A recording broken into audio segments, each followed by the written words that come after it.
Je te donne 3 secondes pour me dire où t'as planqué mon argent. Ok.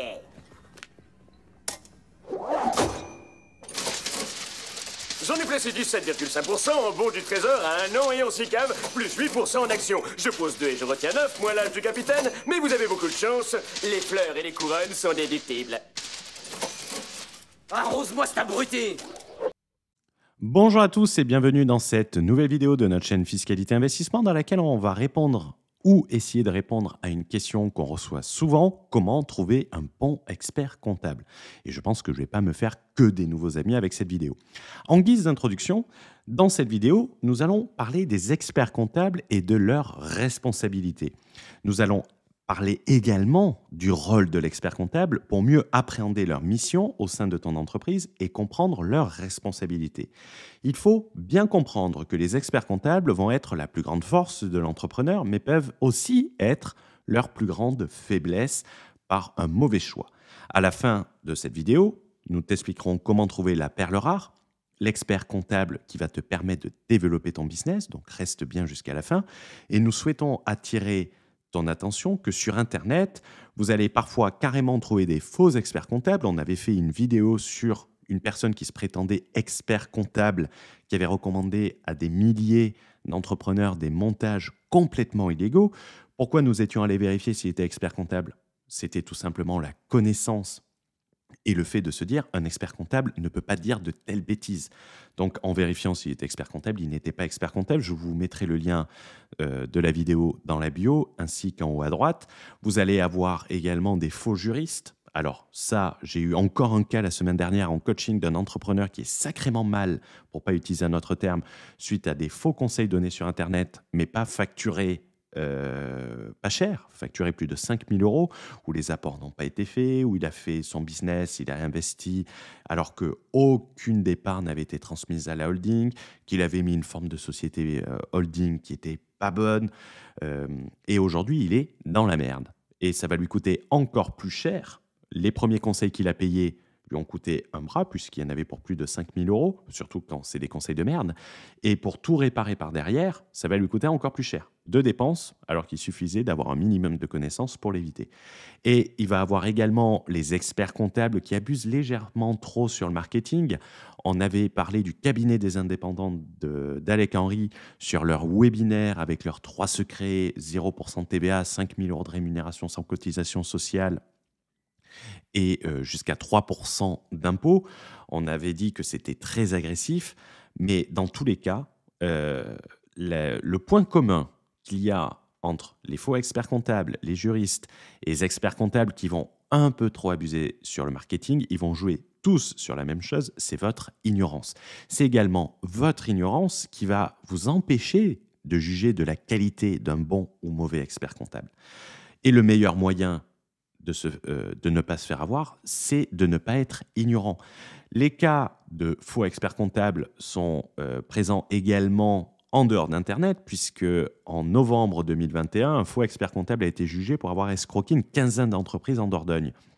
Il est précisé que l'une des entreprises, la première à avoir porté plainte en 2019, a eu jusqu'à 130 000 € de redressement fiscal et a été liquidée. Donc, ne pas pouvoir juger bon, là, c'était un faux expert comptable, c'était un simple réflexe. Allez vérifier s'il est bien inscrit à l'annuaire des experts comptables. Le chef d'entreprise aurait vu la vidéo en haut à gauche, il aurait fait le check, il s'en serait rendu compte dès le début, avant qu'il soit trop tard. Comprenez que les erreurs, une fois qu'elles sont faites, il est trop tard.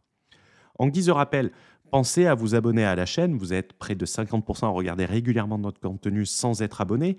Être abonné va vous permettre d'être tenu informé des nouvelles vidéos, va vous permettre également de poser vos questions en live pendant la publication des vidéos et également de participer au live le week-end et de poser directement vos questions pour que nous y répondions. Vous pouvez également nous rejoindre sur Telegram. Vous êtes plus de 1800 à recevoir du contenu exclusif, à participer à l'élaboration des vidéos de la communauté, comme la vidéo sur FTMO. C'était sur le Telegram que le sujet nous avait été proposé. Donc n'hésite pas à nous rejoindre et tu peux également t'inscrire à la newsletter du samedi où on t'apporte de la valeur sans publicité. Suffisamment parlé, rentrons dans le vif du sujet. Le comptable, enfin précisément l'expert comptable, sont des partenaires incontournables de la vie d'une entreprise. Et j'utilise volontairement le terme de partenaire. Les gens qui m'ont eu en coaching, les membres de la communauté, savent à quel point j'insiste sur le fait que votre expert comptable doit être un partenaire et non un prestataire. Même si souvent certains experts comptables vont être de simples prestataires et vont se comporter comme tels. C'est l'une des questions qui va revenir le plus souvent, que ça soit en France ou à l'étranger. Et d'ailleurs, c'est marrant, car la problématique est toujours la même. Une confiance quasi aveugle, sans remise en question de recommandations du comptable, sans faire checker ces recommandations. Il y a tellement d'exemples que cela va être difficile d'en prendre, mais cependant, j'en ai identifié deux. L'un en Estonie, où un de nos membres passé par le comptable qui était recommandé par les Français, qui s'appelait Valentin de mémoire, qui faisait des avances en compte courant pour avancer les dividendes, qui n'avait pas recommandé de mettre un salaire minimum suffisamment élevé pour éviter la requalification des dividendes en salaire à la fin de l'année, alors que c'est des choses qui sont excessivement surveillées par les autorités fiscales estoniennes. Il a changé ce membre pour le comptable qui est recommandé par la communauté du Borderless Entrepreneur, et il m'a envoyé le message suivant. Il me dit: je vois clairement la différence, c'est la nuit et le jour. Pourtant, les deux sont des comptables, les deux ont les mêmes formations, un bon et un mauvais. En France, on a eu le cas d'une personne qui souhaitait restructurer sa société au travers d'une holding et intégrer des sociétés qu'il avait déjà existantes dans différentes activités au sein de cette holding pour conduire des opérations de LBO et de rachat. Le comptable recommandait de racheter les titres de la société fille par la holding et financée par la dette bancaire sur la holding, ce qui est un peu délicat en début. En gros, endetter une société holding pour acheter des titres d'une société qui nous appartient, alors qu'il suffisait d'apporter, de capitaliser la holding au travers de cet apport. Et donc, favoriser l'emprunt pour conduire les opérations qu'il souhaitait faire.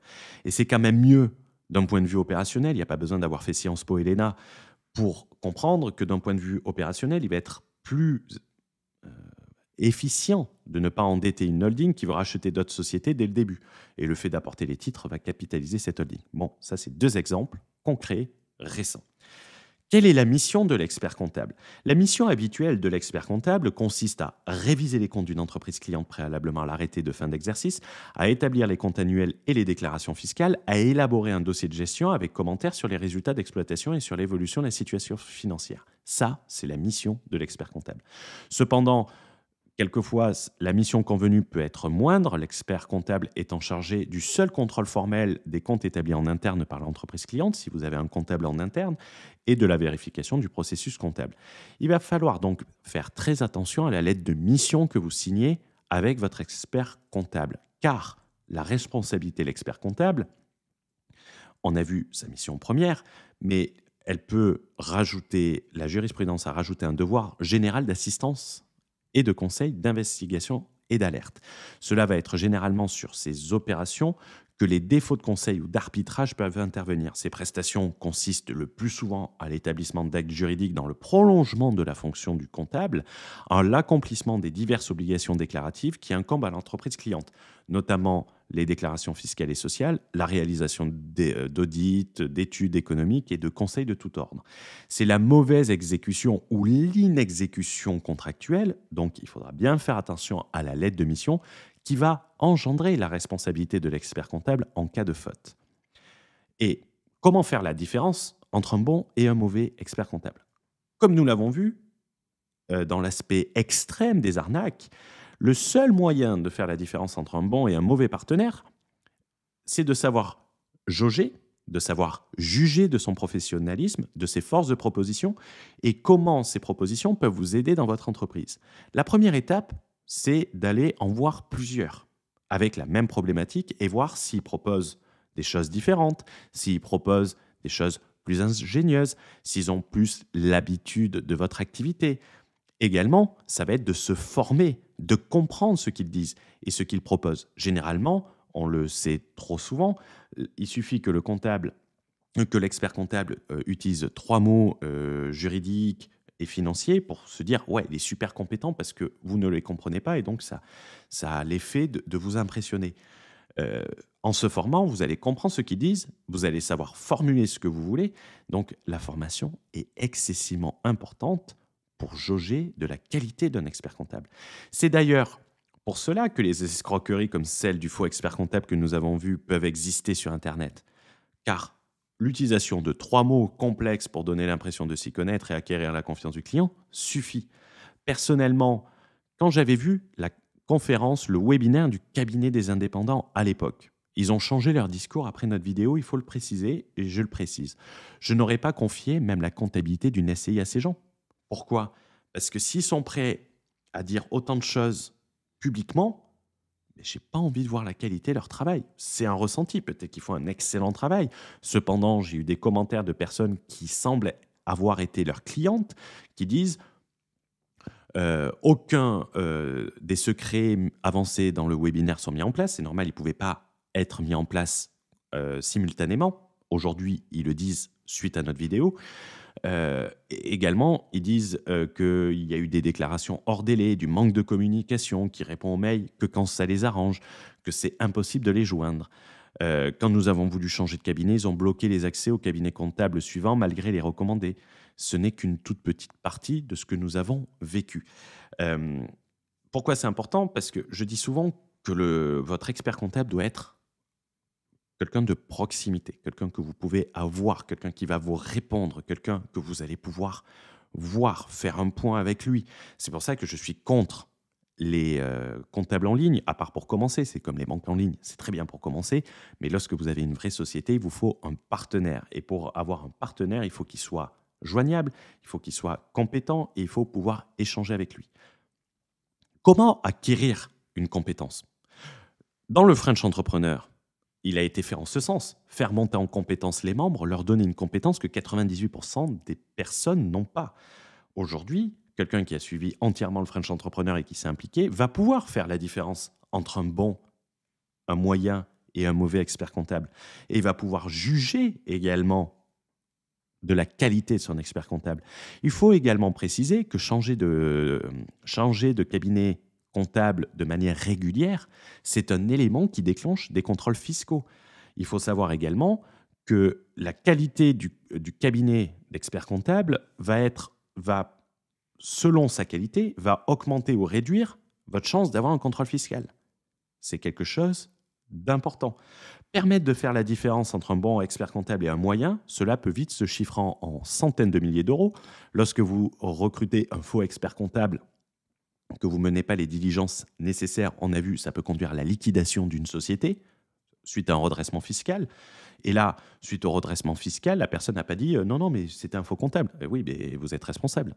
Vous êtes responsable, vous aviez qu'à vérifier. Ah, merde, c'est le rôle d'un entrepreneur. Également, pour donner un avantage complémentaire, dans sa 3e mise à jour, le French Entrepreneur aura une partie dédiée à la responsabilité de l'expert comptable et comment l'engager. Ce qui va permettre en fait de plus inclure votre expert comptable dans l'activité de votre société et que cependant, s'il fait une erreur de conseil, s'il fait une erreur, vous allez pouvoir engager sa responsabilité. Donc ça, c'est très important et comprendre comment on peut engager la responsabilité de son expert comptable. Car, comme le disait l'avocat d'affaires dans son live sur le contrôle fiscal, le dernier live d'expertise que nous avons eu, généralement faire une confiance aveugle à son expert comptable peut s'avérer coûteux. Et nous avions parlé de l'importance de conduire des audits externes de manière régulière, tous les 2 et 3 ans, pour juger de la qualité. Si tous les experts comptables faisaient un travail de qualité, il n'y aurait aucun contrôle fiscal. Car oui, l'expert comptable, il est en charge de la comptabilité. Dans une entreprise, et on insiste dans le French Entrepreneur, vous avez le résultat comptable et vous avez le résultat fiscal. Et ces 2 résultats sont rarement égaux. Et là où vous payez l'impôt, c'est sur le résultat fiscal. Ce n'est pas sur le résultat comptable, même si c'est généralement votre comptable qui fait le passage du comptable au fiscal. Donc ça a une importance à comprendre. Il n'est de bonne compagnie que celle qui se quitte. Vous connaissez cette phrase, donc il est temps pour moi de conclure, surtout que la vidéo est un peu plus longue. Choisir un expert comptable, c'est choisir un partenaire pour sa société. Une personne qui va te permettre de développer ton entreprise tel qu'un associé. Vas-tu t'associer avec une personne qui n'y connaît rien et qui te recommande toutes les conneries du monde? Et pire encore, vas-tu écouter ses conseils aveuglément? Je pense que la question, elle est vite répondue, comme le disent certains. Un expert comptable, c'est un ambulancier. Le fiscaliste est un chirurgien. Ils travaillent de concert, mais si demain l'ambulancier commence à t'opérer, cela va donner le même résultat que si le chirurgien se met à conduire une ambulance. Tu peux rejoindre le French Entrepreneur. Le lien se trouve dans la bio et dans le commentaire mis en avant. N'hésite pas à rejoindre la communauté et à développer ton entreprise pour créer quelque chose en toute sécurité. Je te souhaite une bonne journée, une bonne soirée. N'oublie pas de mettre un like, n'oublie pas de t'abonner à la chaîne. Et si tu as la moindre question, n'hésite pas à la mettre dans un commentaire. Et également, pareil, si tu as eu une mauvaise expérience avec un comptable, c'est intéressant de la mettre en commentaire. Je te souhaite une bonne journée, une bonne soirée et je te dis à très vite dans une prochaine vidéo. Ciao, ciao!